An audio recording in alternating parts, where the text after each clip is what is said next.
Bora lá, gente, voltando. Princípios e fontes, inclusive, para quem não acompanhou, é o objeto do nosso trabalho, né? Valendo um ponto para a prova. Mas quem tiver dúvida, pergunta aí, manda mensagem.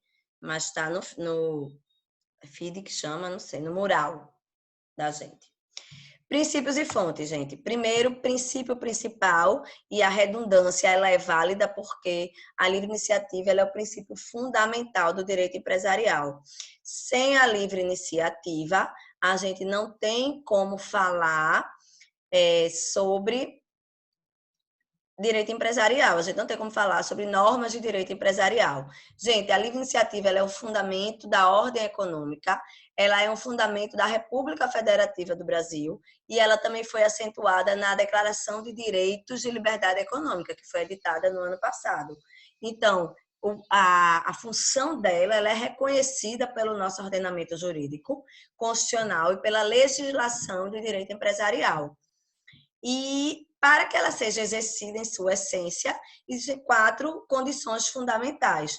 Primeiro, imprescindibilidade da empresa privada, para que a sociedade tenha acesso aos bens e aos serviços, ou seja, a empresa ela tem um papel fundamental, ela é imprescindível. Lembra que quando a gente deu a nossa aula de princípios, a gente falou que sem as empresas, sem as empresas, a gente não teria como viver hoje em dia, a gente teria que retornar aos feudos para fazer a nossa própria produção.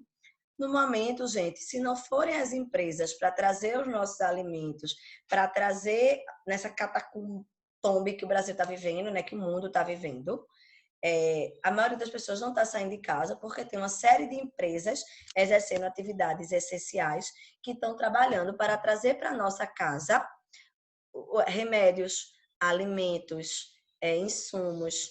Então, assim, é um papel fundamental a empresa na nossa sociedade. Segundo, busca do lucro como principal motivação do mercado. Meus amores, o lucro é a mola propulsora do desenvolvimento. Ninguém vai querer trabalhar se não visar o lucro. É o capitalismo que a gente vive, né? Infelizmente, o mundo é esse. Terceiro, necessidade jurídica de proteção do investimento privado. O Estado precisa proteger aquele investimento, senão quem é que vai querer investir? Inclusive, a gente está vendo no momento uma série de discussões em relação a isso, com a retenção de insumos por parte do Estado. Mas veja, isso não é uma violação. Por quê? Porque o Estado vai ter que ir atrás e vai ter que pagar pelos insumos que ele está retendo. Não teve um vídeo recentemente de um empresário pernambucano reclamando que o Estado chegou lá no negócio dele, enfim, e apreendeu uma série de álcool em gel, máscara, enfim, de itens de proteção diante dessa situação que a gente está vivendo. 4, reconhecimento da empresa privada como polo gerador de empregos e de riquezas para a sociedade. É novamente um aspecto da função social da empresa, né? Meus amores, segundo princípio relevante, livre concorrência. Gente, é importante a gente dizer, princípios e fontes, eles não são conceitos fechados, tá? A gente, em alguns livros, a gente vai ver alguns conceitos, alguns princípios, com algumas nomenclaturas, e em outros a gente vai ver outros.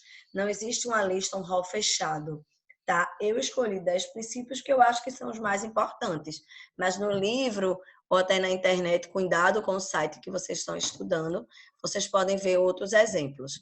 Livre concorrência, meus amores, a livre concorrência ela também é indispensável. As pessoas têm que poder concorrer. Não pode haver um monopólio de atividades econômicas. E aí, em sala de aula, a gente viu aquela questão do papel das agências reguladoras, né? Será que a agência reguladora ela é cerceadora da livre concorrência? Isso é uma pergunta, eu não tenho opinião formada sobre isso.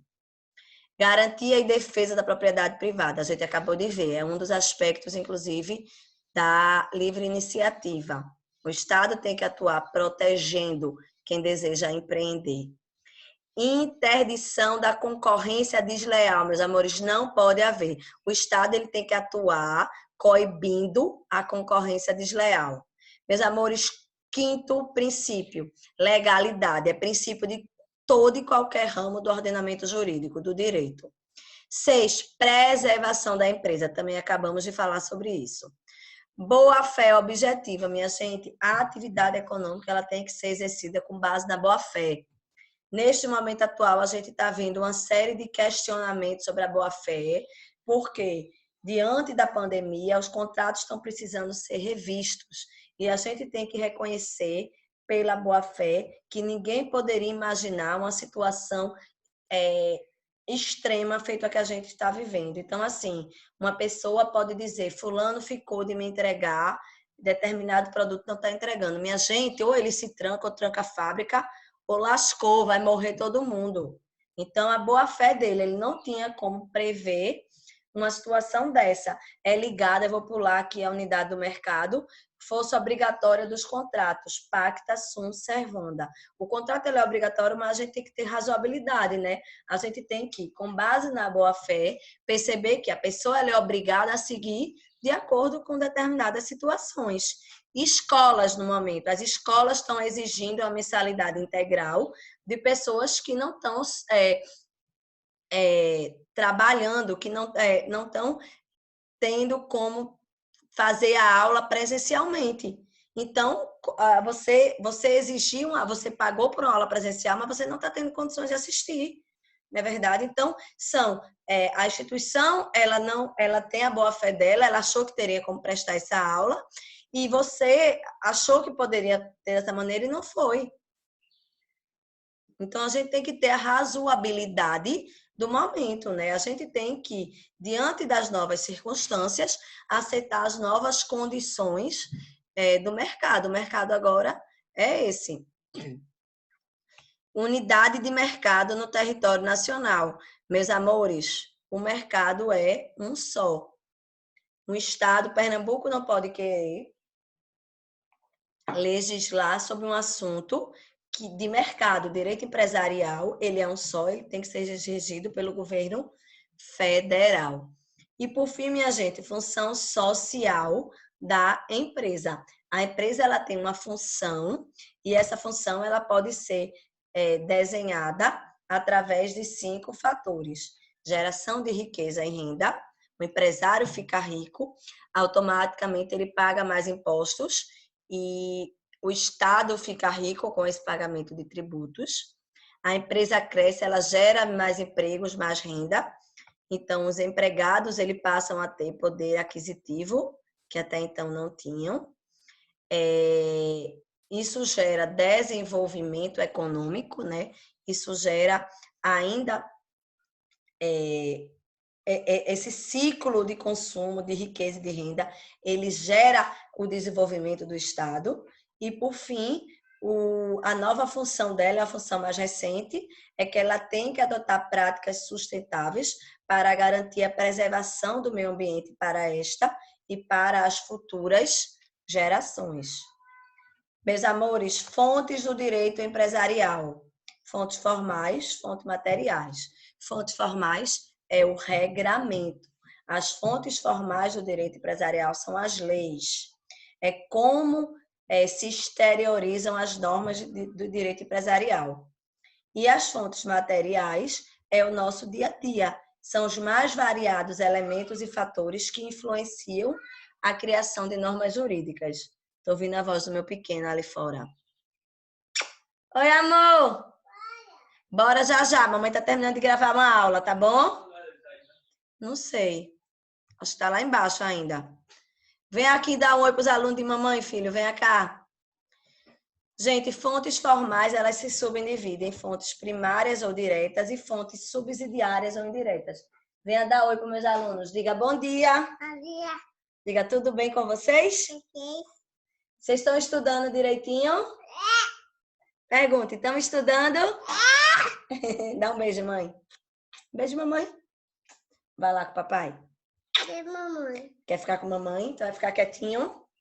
Não toca em nada, tá bom? Mão para trás. Mão para trás, muito bem. Fontes formais, primárias ou diretas. Gente, são as normas aplicadas diretamente ao caso concreto. No nosso direito empresarial, as fontes primárias são o Código empresarial dentro do Código Civil, mas as normas de direito empresarial, normas do Código Civil destinadas ao direito empresarial, há outros diplomas de direito empresarial, por exemplo, lei de liberdade econômica, lei de registro, que mais? A lei de SA, são normas de direito empresarial. E os tratados internacionais que versem sobre normas de direito empresarial.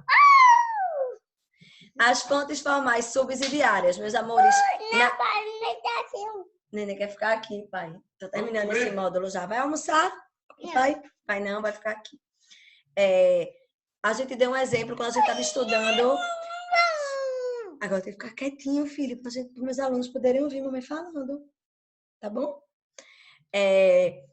As normas, por exemplo, a gente falou aqui, o Código Civil, ele fala, o Código Empresarial, ele fala... Gente, peraí, não tem condições. A gente fala do quem são... Vem cá, filho. Quem está em pleno gozo da capacidade... Viu? Eita, gente, vou parar, já eu volto. Peraí. Deixa, vá. Leite, papai, vamos comer. Comer, filha, almoço, vai fazer almoço, mamãe já chega. Vamos fazer almoço igual, mamãe? Bora lá. O código diz que pode ser empresário quem está em pleno gozo da capacidade civil. Só que o código empresarial, ele não diz quem é que está em pleno gozo da capacidade civil. Então, a gente vai numa fonte formal subsidiária, que é o Código Civil, artigos 3º e 4º, para conseguir o conceito de a gente conseguir plenamente alcançar a norma do Código Empresarial. Então, havendo a lacuna no Código Empresarial, a gente vai para o Código Civil. Essa é uma fonte subsidiária do direito empresarial.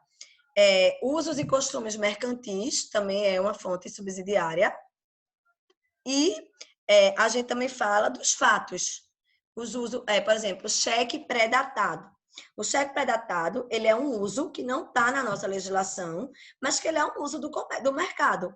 Então, apesar de não ser uma norma, um cheque pré-datado que seja depositado antes da hora, ele gera obrigações, inclusive dano moral, né? Dano material, enfim. Ele gera obrigação, ele tem repercussão jurídica, muito embora não seja uma norma de direito empresarial. Ok, gente, vou parar. E aí, a revisão de nome empresarial e de registro vai ser uma revisão bem rápida, porque as aulas de nome e de registro já estão gravadas aqui, tá? Eu vou fazer uma revisão bem rapidinha. Até daqui a pouco.